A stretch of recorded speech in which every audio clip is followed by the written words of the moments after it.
sometimes I have not been through what a lot of others have been through. So I cannot have a relationship, I cannot relate to that. Sure.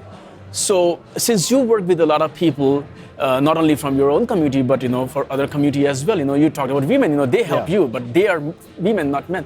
So how to empathize, how to put yourself in someone else's shoe, Sure. to feel, because you do a lot of work. So what secret do you have? What mastery or mystery do you? So where you can put yourself in those shoes, so you can feel what they feel, because without that you cannot help them. Yeah, no, I think a lot of especially when I'm in those situations, especially with women, because you're right, it's the great thing is we're kind of in this more awareness of like really understanding where it's a broader spectrum. Like before everything used to be so binary how we'd look at things, and now we're actually recognizing that individuals sometimes like they could be non-gender, they could be they could Yes, be like you're right. we're allowing them to have that space. So I think anytime I'm in an area where I sometimes even have times as I'm evolving in my thinking and how I view things, I just give space. I want them to be heard. And I'm like, let me take a step back. And I think part of this came from I had one career about 10 years back where I managed data centers for a cosmetics company,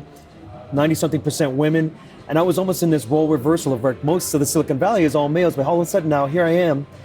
And I started becoming aware of like, what am I projecting? Like, am I, and here, I'm a rough, tough guy. I play rugby. I'm a very physical, individual. I can come off very strong. And what I realized that is I wanted to hear everybody else first. I didn't want to be condescending. But I also wanted to make sure that I wasn't falling back to the same patterns that I knew that I did not want to project. I didn't want to be the most loudest, or I'm going to assert myself to get my way.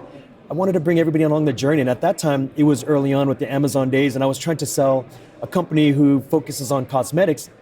But hey, this is going to enable us so that we can actually scale. We can actually do something more, and not just say, I know better, or this is, just be unilateral about my decision making. I wanted everybody to understand why we're doing it, bring them along that journey.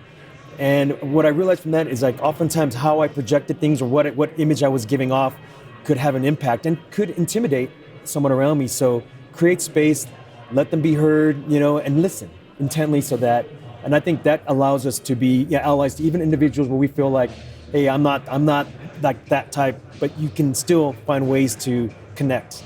Yeah, so listen and step out if needed. Let them. Yes, let them express themselves. Right.